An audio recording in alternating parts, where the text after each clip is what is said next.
este video que se llamaba Nietzsche odiaba o engaña a las personas débiles, porque pues irónicamente dice que Nietzsche odiaba a los débiles, o hay gente que piensa así. Y el video explica básicamente qué es lo que Nietzsche decía que eran las personas débiles. Entonces, pues para mí él era un tipo que estaba loco, ya está muerto. Y pues básicamente hago este tipo de videos por misericordia. Me da misericordia, siento compasión por las personas que están atrapadas en las mentiras y en la basura de este personaje. Y por ejemplo aquí hay un comentario que me dice, si toda la obra de Nietzsche es basura, entonces ¿qué sería su video mediocre y paupérrimo sin hacer un análisis exhaustivo? Entonces yo lo que le digo es que mi trabajo es de clasificación de las ideas y sobre todo de la reconciliación.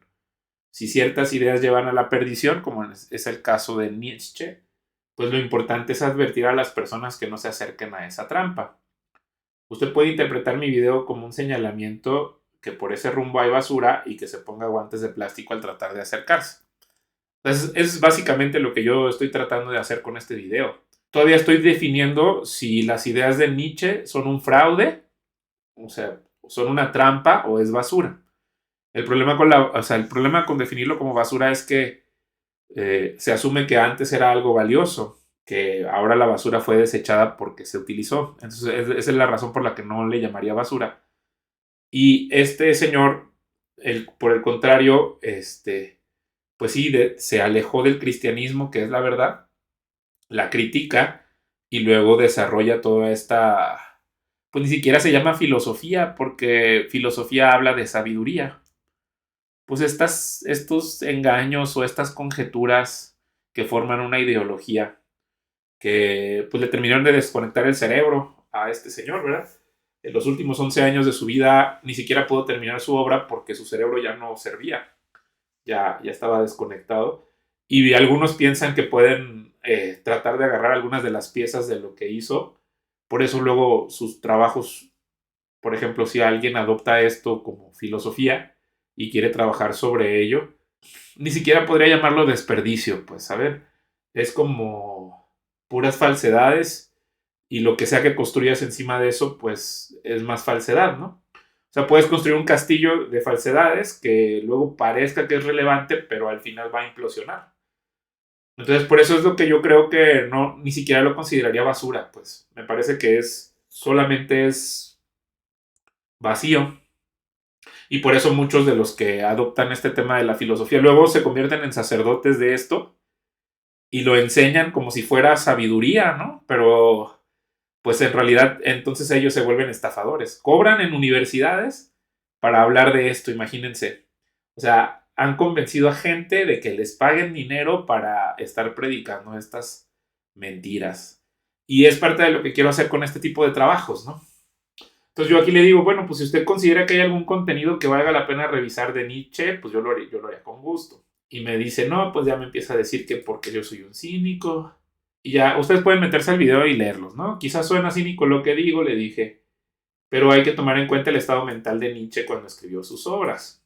El punto es que ya no vive entre nosotros y entonces no hay nadie a quien dirigirle alguna respuesta. Y le digo, si usted sostiene que hay una idea de Nietzsche que valga la pena revisar, le pediré que por favor me proporcione detalles de esta idea. Si no, yo no tengo tiempo para explicarle algo tan esto. Y aquí es lo que me gustó mucho. Pues ya le modificó, pero lo que me gustó muchísimo es que me habla de Camus, del mito de Sísifo. Entonces ya lo tomé, también lo voy a revisar a Camus. Y luego ya le dije, pues yo seré muy mediocre, pero con su respuesta usted me acaba de dar la razón, que no se puede sostener una sola idea que sea valiosa de Nietzsche. Gracias por lo de Camus. Y ella me dice, no, que no sea usted cínico. Y le dije, yo puedo sonar ridículo, pero simplemente sería cuestión de que usted nombrara la idea, si tan solo existiera. Y ya me dice, la voluntad. ¿Sí? Ni siquiera me lo dice como es el concepto que se llama, ¿cómo se llama? La voluntad de poder, que eso es lo que vamos a ver. Entonces ya me puse a buscar un video que hablara de la autosuperación de Friedrich Nietzsche, filosofía de la voluntad de poder. Si alguien que está viendo este video considera que hay un mejor video, o que hay otro concepto que le gustaría que viéramos, con gusto lo revisamos. Así que mi idea es estar atento a los comentarios. Otra vez yo les pediría que se pusieran guantes de plástico porque vamos a meternos a estudiar basura, un cubrebocas mental y pues vamos a entrarle, ¿no? A ver qué sorpresas nos tiene esta forma de pensar. La filosofía de Nietzsche ha tenido siempre como prioridad conducir al hombre hacia una mejor versión. Ahora solo queda formularse la pregunta del millón. ¿Hay acaso una faceta de nosotros mismos que nos coloque como entes inequívocamente superiores? De existir, ¿qué características habría de aunar? Todos los individuos, incluso aquellos con el potencial de elevarse por encima de la masa mediocre, están sometidos a una fuerte presión para convertirse en un animal de rebaño diminuto, ridículo y mediocre, cuya única aspiración es complacer las necesidades de sus semejantes, siendo solo una triste sombra de lo que podría llegar a ser. Entonces, no se necesita mucho escucharlo para entender que está hablando de soberbia, ¿no?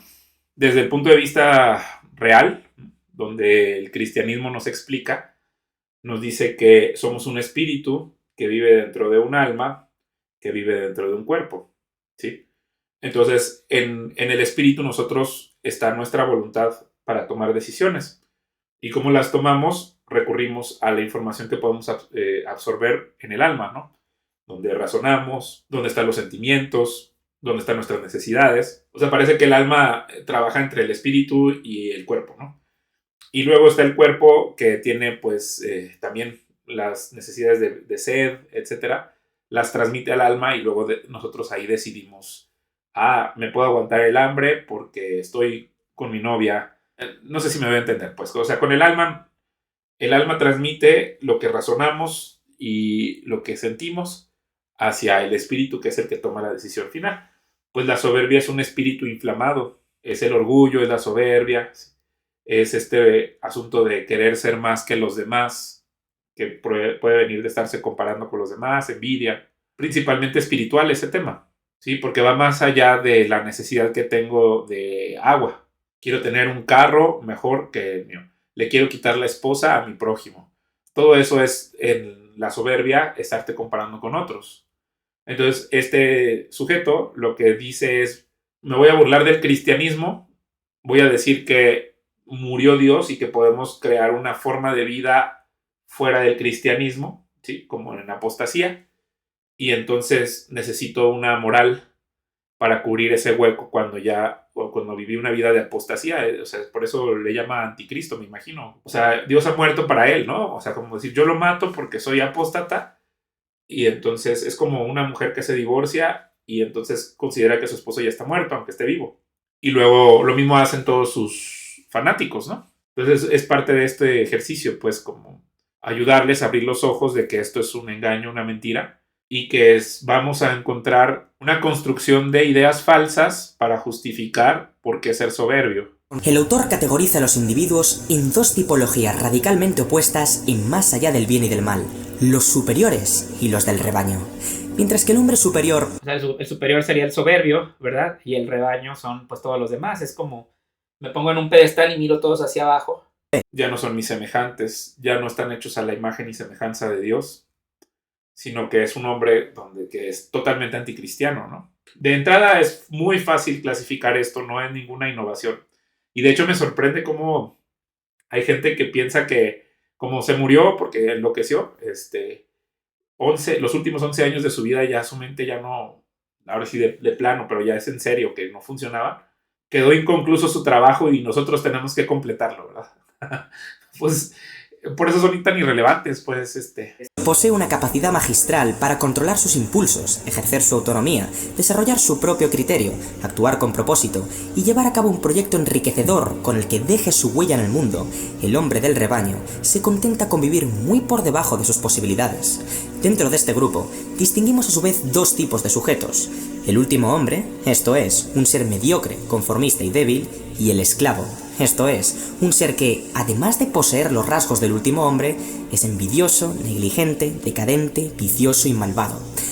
O sea, ¿te imaginas estar en tu mente, estar pensando en función de estas categorías? Lo hace mucha gente. O sea, tampoco es como que se lo inventó él. Antes de Nietzsche, esta metodología es lo de Nimrod, ¿no? Nimrod, este personaje que surgió después de la gran inundación y que es el que construye la Torre de Babel.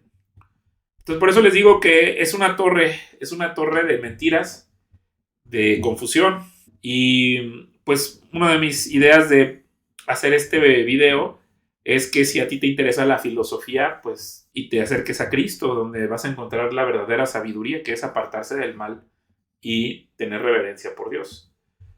Que Dios sí es un ser supremamente superior, que Él sí está por encima de todos nosotros y sin embargo es humilde para hacerse como uno de nosotros. Entonces es muy diferente a yo, que no eres nadie, que eres un ser humano mortal, que creas, no sé cómo se te llegó a ti la fantasía de que eras superior a los demás. Y eso te va a traer muchísimo dolor, ¿eh? Se supone que lo inventaste para no tener dolor, pero eso te va a traer mucho dolor. Con todo, somos ya conocedores de los rasgos que, según Nietzsche, un hombre superior debería tener, así como los que debería eludir si desea serlo. Sin embargo, ¿por qué es tan importante para él que la humanidad no sucumba ante el yugo de la sociedad? ¿Qué puede uno hacer para cambiar a mejor? Te doy la bienvenida a la autosuperación del hombre. O sea, este es el ultimate scammer, ¿no? El estafador último. Yo creo que de aquí ya voy a tener ya mi conclusión de que no solo es basura, sino de que es una estafa. O sea, los libros de superación personal, pues son, digamos, fritanga de esto que es como la máxima estafa. El soberbio, ¿no? Al igual que los estoicos y taoístas pensaban que el mundo se regía por una fuerza superior que era responsable de todo movimiento cósmico, a la cual se referían, respectivamente, como la naturaleza o el Tao, Nietzsche afirmaba que el universo era una manifestación de otra fuerza subyacente a la que denominó voluntad de poder. Bueno, nosotros es el Espíritu de Dios, ¿no? El Espíritu Santo es el que subyace. Y luego nosotros sabemos, en el principio era el verbo, y el verbo era con Dios y el verbo era Dios. O en Génesis decimos, en el principio creó Dios los cielos y la tierra. La tierra estaba desordenada y vacía, y el Espíritu de Dios se movía sobre la faz de las aguas. Él le llama voluntad, ¿no? Y pues es lo que les estoy diciendo, que la voluntad está centrada en el lugar más nuclear del ser humano, el espíritu humano, ¿no? Dicha esencia básica del cosmos se traduce, como bien indica el propio término, como un deseo insaciable en aras de manifestar poder. Así pues, comprender... Poder es capacidad para modificar la realidad. Y así como la energía se encuentra en forma cinética o en forma potencial, pues también el poder está en forma potestas y potencia, ¿no? Potencia es como capacidad en cuanto a que todavía no la ejerzo, pero la puedo ejercer. Y potestas sería como la estoy ejerciendo en este momento. Entonces el poder pues sí es como las cosas son como son y yo lo ejerzo para puedo modificar la sociedad, puedo modificar las estructuras políticas. Por eso la política se trata de poder, ¿no? Entender en qué consiste dicha voluntad de poder es la clave para saber cómo el filósofo alemán considera que el hombre debería vivir su vida. Esto es, nos sumergimos de lleno en el plano ético y moral del ser humano. Aquellos individuos con los rasgos desventajosos no vivirán por lo general lo suficiente como para transmitirlos. Así funciona el juego. Esto es lo que se conoce como selección natural. Fue precisamente la interpretación, o mejor dicho, malentendido, que Nietzsche realizó acerca de la teoría de la evolución de Darwin, lo que le otorgó la motivación suficiente en pos de formular su doctrina. En todo, hay una idea sobre la que Charles jamás llegó a profundizar. ¿Existe acaso algún propósito general u objetivo último de la evolución de las especies? En tal caso, ¿en qué consistiría exactamente? Sin embargo, hubo numerosos partidarios de las teorías darwinianas que sí lo hicieron. El más relevante de sus seguidores fue Herbert Spencer, destacado defensor de la evolución que acuñó la expresión la supervivencia del más apto y popularizó el término evolución. Entrando de lleno en la especie sapiens del género Homo, su creencia era que la evolución albergaba implícitamente una meta que, de ser alcanzada por el ser humano, lo convertiría en una criatura perfecta a la que nombró el hombre moralmente ideal. Puesto en palabras más sencillas, un prototipo de individuo cuyo sistema de creencias, principios, valores y comportamientos le permite adaptarse a su entorno físico y social prácticamente a la perfección. Un tanto pseudocientífico, Quizás. Y aquí reside el problema principal de la voluntad de poder No, solo un poquito, pseudocientífico, ¿no? Bueno, a ver. de Nietzsche. A pesar de que estaba de acuerdo con los postulados básicos de la evolución, no se familiarizó lo suficiente con el trabajo de Darwin, sino que sacó sus conclusiones, tomando como base los escritos de Spencer. En primer lugar, Friedrich discrepa en el hecho de que la propia evolución desemboque en un progreso vital inevitable. En su libro El Anticristo, reveló su descontento hacia dicha postura. La humanidad no representa una mejora hacia un nivel superior tal y como uno entiende el progreso. El propio concepto de progreso es una idea meramente moderna, es decir, una falsedad. El europeo medio de hoy en día está muy por debajo del europeo renacentista, más cansado, más ignorante, más quejoso, más deprimido y más iracundo. Ven, o sea, está el tipo alucinante. Te aseguro que si Nietzsche viviera en el renacentismo, se quejaría de los que estaban antes que él, ¿no? Y así sucesivamente, porque pues básicamente podrías con los lentes incorrectos decir lo mismo del europeo de hoy. Su propia soberbia lo hace ser fantasioso. Y no estoy insultando, o sea, yo en realidad estoy haciéndole un llamado a la gente que genuinamente está buscando la filosofía.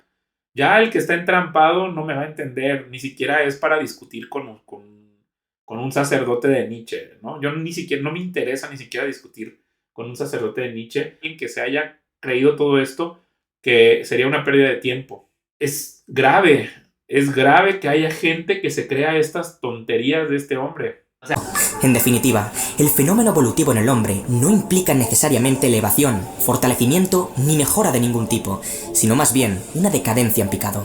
En segundo lugar, Nietzsche desmintió que los organismos tenían por objeto luchar por su preservación a nivel individual y colectivo, es decir, para prolongar tanto su vida como la de su especie todo lo posible. En este sentido, el autor creía erróneamente que era el propio Darwin quien abogaba por esto, pero no es así, era Herbert Spencer. En su lugar, lo que les digo, él ya estaba chiflado, pues entonces también no crean que lo que él dijera pues estaba bien argumentado, fundamentado, porque todo es un error, todo es un engaño, y no debería sorprenderte que lo que construye a partir de estos engaños, de todo lo falso, pues sea más falsedad. La evolución darwiniana incide únicamente en el fenómeno de la selección natural. Solo aquellos rasgos que supongan una clara ventaja en el entorno se acabarán conservando, pero nada menciona al respecto de que toda especie posea la necesidad de supervivencia. Esta falsa asunción le condujo a tergiversar parte de su marco teórico a su favor. Aún así, la idea de que el comportamiento de un organismo tenía por fin último preservar su existencia se popularizó a finales del siglo XIX a raíz del concepto de representación de Arthur Schopenhauer. No obstante, Nietzsche repudiaba esta idea y se opuso a ella con vehemencia. ¿Me estás diciendo que el impulso primordial del ser humano es simple y llanamente la voluntad de vivir? ¿Que uno se debe conformar con la supervivencia y poco más? De eso nada. Si la estimulación principal de un hombre fuera exclusivamente seguir con vida, se trataría de una meta muy cobarde por su parte, pues no todo ser viviente tiene por bandera el progreso evolutivo.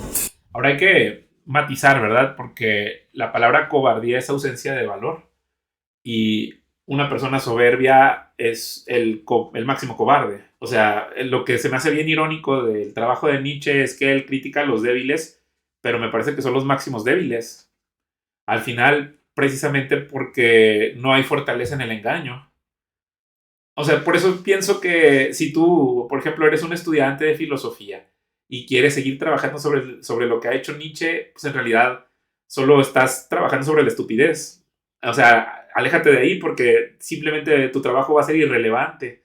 Te conviene más trabajar en las ideas de cristianismo para construir sobre algo sólido. Cristo es la roca sobre la que todo está construido. Lo demás es arena, y esto pues ni siquiera es arena, es algo fragmentado, vacío. O sea, es una invitación, ¿verdad? Yo te la digo con misericordia. Misericordia porque creo que eres una persona, si estás viendo este video, que le interesa la sabiduría. O sea, si tú eres una de las personas que está promoviendo estas ideas, pues la verdad es que siento mucha compasión por ti. Más bien, el nutrimento esencial del Homo sapiens es, como he indicado nada más dar comienzo a esta reflexión, la voluntad de poder. En el ocaso de los ídolos, el pensador alemán se declaró antidarwinista debido a su repudio ante la idea de que los organismos buscan la perpetuación y la prolongación de su vida por encima de todas las cosas. Asimismo, en su obra Por encima del bien y del mal, manifestó lo siguiente: Los fisiólogos deberían pensárselo 2 veces antes de decir que la necesidad de autopreservación es el impulso cardinal de los entes orgánicos. Por encima de todo, un ser vivo quiere descargar su fuerza. La vida en sí es voluntad de poder, y la autoconservación, una de sus múltiples consecuencias indirectas. ¿Ven? O sea, él tiene una idea corrupta, porque ciertamente tenemos espíritu, ¿sí? Ahora, el espíritu del hombre, pues sería diferente al espíritu de, pues no sé, o sea, la esencia de un animal. El hombre es el único que está hecho imagen y semejanza de Dios, eso lo explica en Génesis. Y por ejemplo, los animales, pues Dios los levantó del barro, de la tierra, ¿no? Eso también lo leemos, pero no sopló Dios aliento de vida sobre ellos. Nosotros sí tenemos el aliento de vida de Dios. Y tal parece que a lo que él se refiere con la voluntad de poder es este espíritu rebelde, en rebelión, que está enemistado con Dios, que de hecho, pues si estás enemistado con Dios y te mueres así, pues al final estás muerto. O sea, ante los ojos de Dios, a menos que tú te reconcilies con Él, puedes heredar la vida eterna. Estás vivo para los ojos de Dios. Pero si estás enemistado, pues, ¿qué le pasa a los enemigos de Dios? Son puestos bajo los estrados de los pies de Cristo. Pues lo que él está explicando como voluntad de poder es este ánimo de un espíritu que está corrupto como con cáncer. O sea, la soberbia es una especie de cáncer, ¿sí? El orgullo, una vida, un tipo así orgulloso, pues solamente se va a ir muriendo poco a poco. Irónicamente, tú quieres vivir, pero al final mueres, ¿no?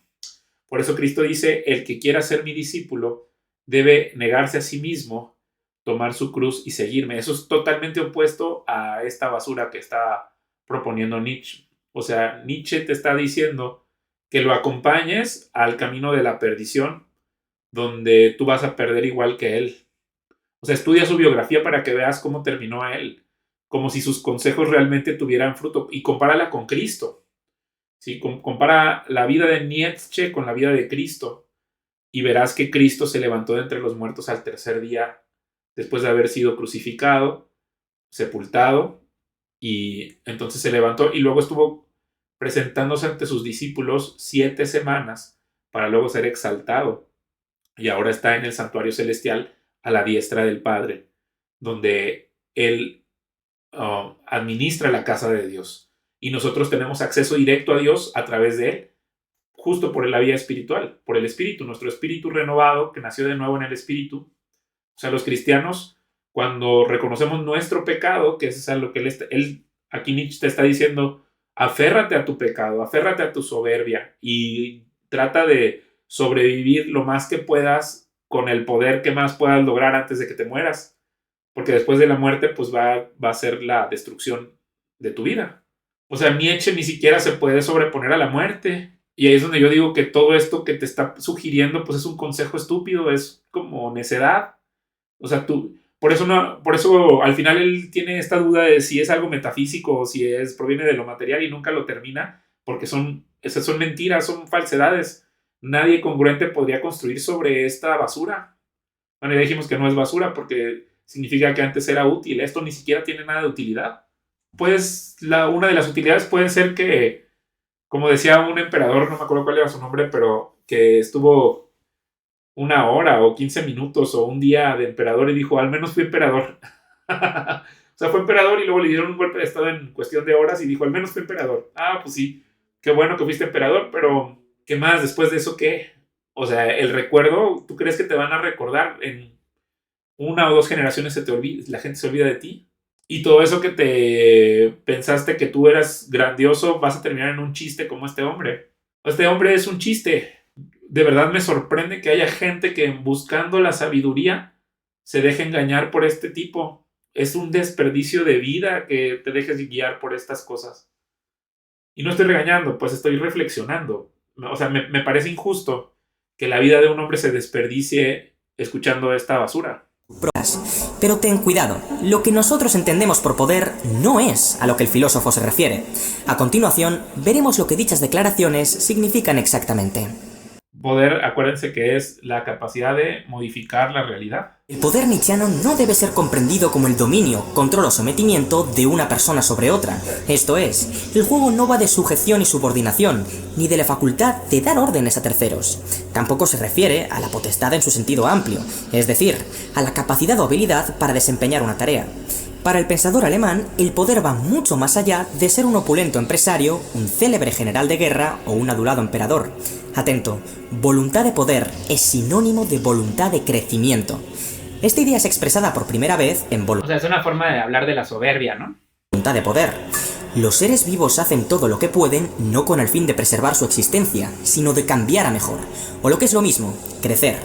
Desde el momento en el que uno crece, se vuelve más poderoso. Con esta idea en mente... O sea, yo no estamos en contra de la maduración. Lo que estoy en contra es de cómo su cerebro, que está desconectado de la realidad, construye cosas que luego engaña a gente a desperdiciar su vida en este tipo de pensamiento, ¿verdad? Y aparte, lo más triste es ver a las personas que se creen estas basuras y cómo termina su vida, ¿no? Cómo es un espectáculo triste ver a alguien que se sume en las ideas de este personaje. Este es un actor, ¿verdad? Pero, bueno, ya saben, de Nietzsche. Y de esta manera, sincronizarnos con la esencia universal. Aquí es donde uno debería tomar libreta y boli para no perderse los detalles. Para comenzar, un requisito fundamental de la superación personal es el deseo de poder. El autor destaca, uno necesita querer ser fuerte, si no, jamás logrará serlo. Nótese que todavía no hemos incidido en aprender a ganar poder y fortaleza per se. Puede ser que esta sea la base del piense y hágase rico, incluso del fascismo.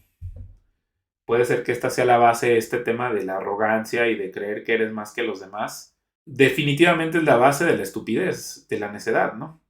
Y definitivamente el fruto de esto es la muerte, la irrelevancia. Estamos hablando del deseo hacia un objetivo específico, como escribir un libro o encontrar pareja, o un bien material, como comprar una casa o beber una cerveza, sino en el simple hecho de querer crecer, desear un cambio mejor, anhelar el crecimiento vital. A diferencia de la riqueza, la fama o la belleza, que se pueden manifestar sin realmente desearlo, el poder jamás aparece sin que uno esté comprometido con su propio crecimiento. Para continuar, Friedrich denota el siguiente paso como la fijación de una meta ambiciosa que se desea alcanzar por encima de todas las cosas, un proyecto vital, una misión especial o un descubrimiento concreto. Anhelar la consecución de este objetivo es algo muchísimo mayor que sentir satisfacción al perseguirlo u obtenerlo. Tiene que estar alineado con tus creencias, principios y valores, tanto que acabe formando parte de tu identidad. No, pues, no, o sea, todo este pensamiento no es de Nietzsche. Nietzsche en realidad solo lo está instrumentando dentro de su locura, pero es la forma en la que funcionan, por ejemplo, los emperadores romanos, lo que sabemos, ¿no? O cómo funciona un dictador, o cómo funciona algún político que de repente pierde piso y pierde la humildad y se vuelve soberbio. O cómo funcionaría el patroncito de tu trabajo, tu jefazo, el jefazo, o un amigo de tu grupo de amigos que trata a todos mal porque se cree más que los demás, o incluso los hombres que se meten con la mujer de otro hombre.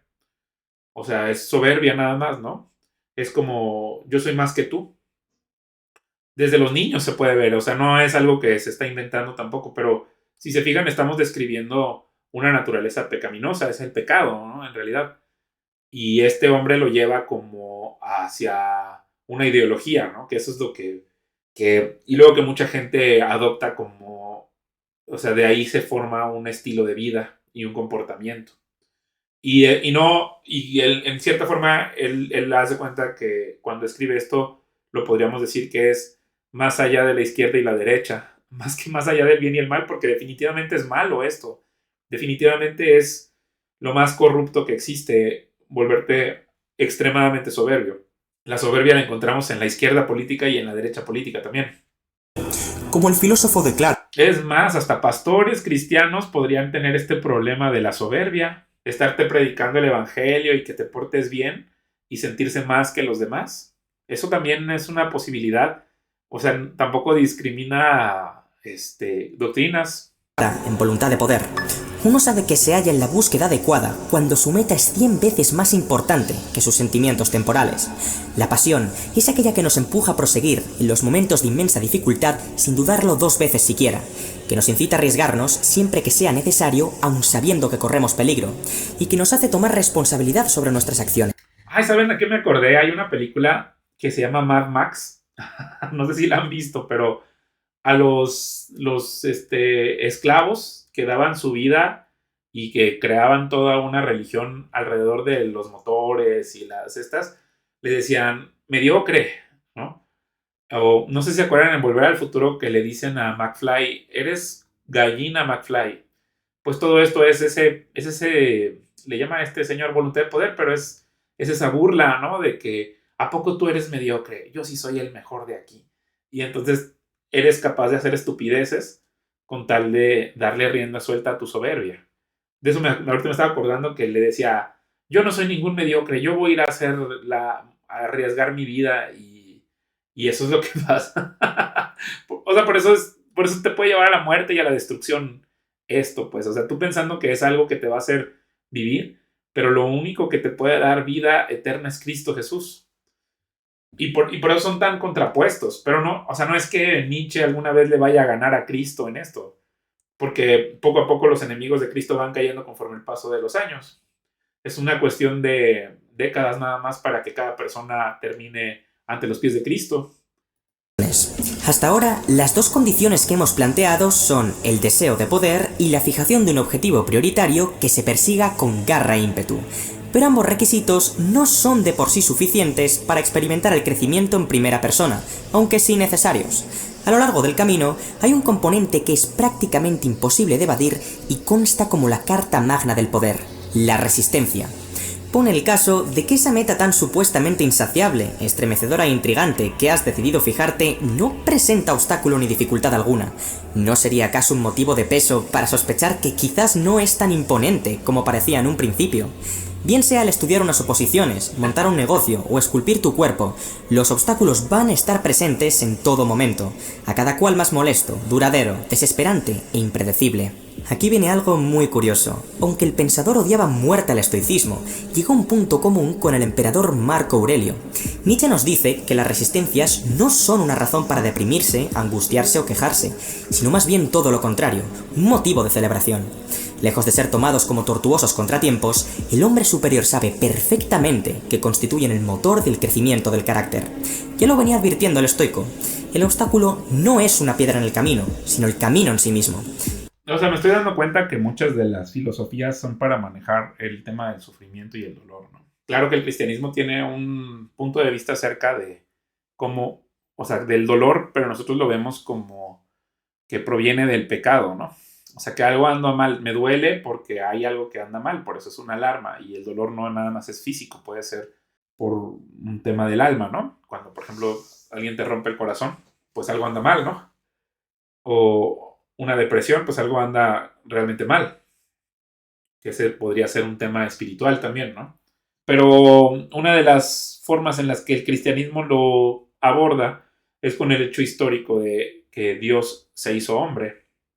Y como se hizo hombre, Él entiende el dolor humano y tiene misericordia de nuestro dolor, siendo el ser más supremamente superior.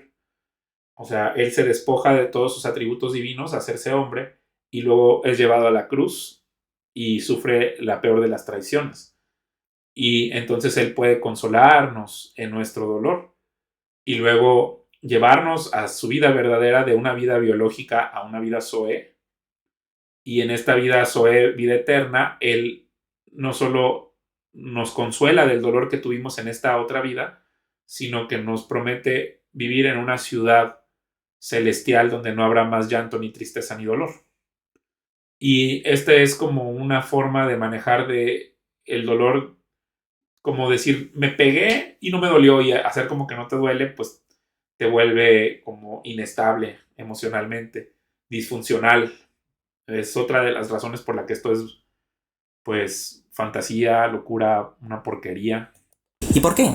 Pues porque aprender de nuestros errores tras intentar sin éxito nuestros designios aumenta la probabilidad de lograrlos en los próximos intentos. Es puro ego esto, es puro orgullo, es pura soberbia. sea, ¿qué puedes obtener de cultivar tu orgullo y tu soberbia? El dolor y la frustración son una losa de hierro para el negligente y el mediocre, más un propulsor para el excelente. Ergo, la tercera condición del crecimiento es superar una resistencia. Tan relevante era para él dicho evento que se posicionó en contra del axioma principal de Epicuro. El ser humano no busca el placer ni rehúye del dolor. Lo que verdaderamente quieren, tanto el hombre más vigoroso como el organismo más diminuto, es acumular más poder. Guiados por dicha voluntad, saben que la única forma de obtenerlo es encontrar algo que se oponga a su conquista, es decir, una resistencia. Por muy desagradable que sea un obstáculo, por muy doloroso que resulte un problema, terminarán por encararlo como seres vivos que son. Por lo tanto, el ser humano no siempre va de todo dolor, sino que lo necesita continuamente para crecer, y en consecuencia, hacerse más poderoso. No, pues, y luego de ahí va a sacar su doctrina de la forma correcta de ser asceta, ¿no? O sea, si se fijan, al final él tiene estas dudas porque son muchas contradicciones con las que él vive de tratar de explicar por qué es bueno ser soberbio. Entonces empieza diciendo que proviene de algo material, pero en sus últimas obras ya habla de que tiene una naturaleza metafísica, con tal de no decir que es espíritu, ¿no? Pero pues es pura confusión en la que él está sumido. Y bueno, ya va a encontrar una moral del dolor, me imagino, pero basada en la estupidez de ser soberbio. Nuevamente, estamos ante una ligera malinterpretación por parte del pensador alemán. Todo el que haya revisado la carta a Meneceo se dará cuenta de que la frase «el hombre busca el placer y rehúye el dolor» debe ser estudiada cautelosamente. Esta no quiere decir que el hombre persiga todo placer y esquive todo dolor sin excepción. El proceso que nos permite distinguir si un determinado placer o dolor es favorable para nuestra satisfacción agregada se denomina cálculo hedónico. Soy consciente de que Nietzsche se refería más bien a que el hombre, en vez de poseer voluntad de placer neto o voluntad de satisfacción vital, tiene simple y llanamente voluntad de poder, y son dos concepciones completamente distintas. Hay a quienes crecer indefinidamente les produce satisfacción y también quienes consideran que no hace falta acumular más poder para alcanzar el máximo bienestar. Él podría haber justificado bien su punto. El problema es que, dentro de su argumentación, el alemán pone en boca de Epicuro cosas que no ha dicho, o directamente ya rechazaba. En realidad... O sea, lo mismo hace con el cristianismo, no lo entiende y entonces se inventa lo que quiere. En cualquier caso, el mensaje está claro. El crecimiento es poder. Y como el poder consta como la fuerza superior y elemental de todo ente viviente, crecer nos permite superarnos a nosotros mismos. O sea, no necesitas esto para querer crecer. O sea, existe, por ejemplo, el concepto de la ganancia compuesta y puedes aplicarlo con humildad. No necesitas ser soberbio. A veces ni siquiera necesitas crecer. Hay ciertas cosas que tienes que dejar ir. Por ejemplo, tus fantasías o tus ideas falsas. Algunos de esos objetivos que tú crees que son, pues en realidad ni siquiera son buenos para ti. Pero como vienen construidos de ideas falsas que alguien más te injertó, entonces, como el querer ser alguien que no eres, ¿no? O el querer ser fantasioso. Por ejemplo, que tú digas, yo me voy a convertir en Goku. Pues es lo mismo esto. Este señor es probablemente una de las formas filosóficas que le dieron vida a Dragon Ball, ¿no? Y entonces ya tienes a un montón de gente que, o sea, por ejemplo, yo lo que digo es que no necesitas tragarte las mentiras de este hombre para meterte al gimnasio, para madurar, para perseguir virtudes, para leer más libros. O sea, no necesitas ser soberbio, no necesitas creerte que puedes ser más que los demás para simplemente enfocarte en las cosas bonitas de la vida. O sea, hay otras posturas que también implican crecimiento. O sea, básicamente el cristianismo te explica que puedes vivir una vida plena, abundante, llena de gozo, alegría, persiguiendo la ciencia sin querer ser más que los demás. Pero este hombre pues no lo va a entender porque pues está chiflado. Al proceso de vencer a las resistencias inherentes al cometido que nos hemos propuesto se le denomina autosuperación. A fin de cuentas, lo más esencial en la vida de un hombre es cuánto ha crecido y cuántas limitaciones ha logrado superar, porque este factor es el que determina su nivel de poder y, en última instancia, su valía como ser humano. ¿Ven? ¿Ven? O sea, eso es como, vales mucho porque llegaste a ser muy poderoso. Pues Nimrod, pues no es nada nuevo. Esa es una filosofía muy antigua que se opone a Dios, básicamente, ¿no? Es porque eso va a llevarte a la muerte. Y a la muerte definitiva, ¿no? El autor reflejó esta idea en sus escritos. No todas las personas son iguales. Es el individuo poderoso, el que se dedica a la superación constante de sí mismo, el que más vale. Lo que determina Bueno, irónicamente, ¿dónde terminó él? O sea, el autor de esto, ¿qué pasó con él? tu rango no es de dónde vienes ni lo que posees, sino la cantidad de poder que has acumulado a lo largo de tu existencia. El resto es solo pura cobardía. Cobarde es coward, ¿no? Que es como alguien a un lado del valor. Pero esto no va a definir tu valor lo define que eres un hombre hecho a imagen y semejanza de Dios y que somos hijos de Dios, herederos de sus promesas. O sea, ¿qué te puede prometer este tipo comparado con lo que te promete Cristo? Cristo te hace parte de la familia de Dios y tu valor no depende de tus obras. Si se fijan, este es un sistema de obras. ¿Cómo ganarte tú el reconocimiento de los demás?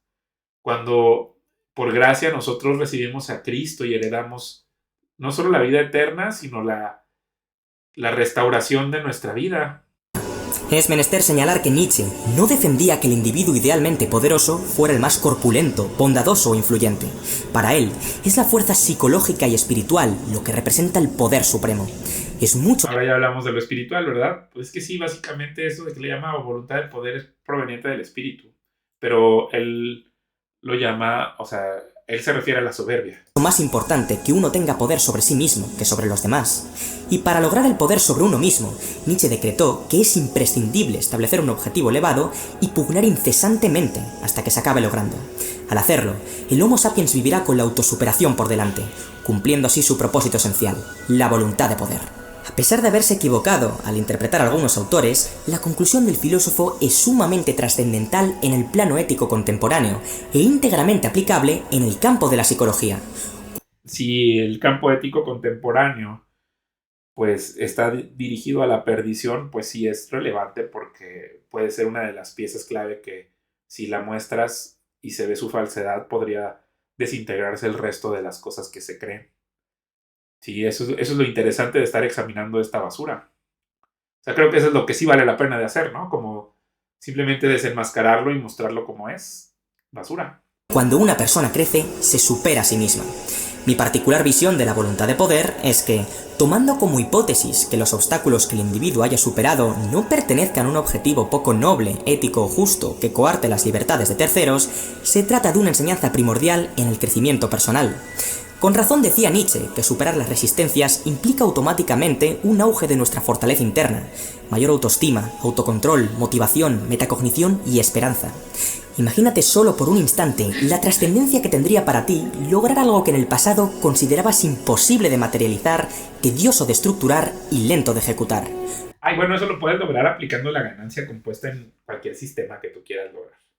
Y sí se necesita voluntad, pero no necesitas la basura de este hombre. Y ahora entiendo por qué los que aman a Nietzsche, que son sus fanáticos, odian a los cristianos.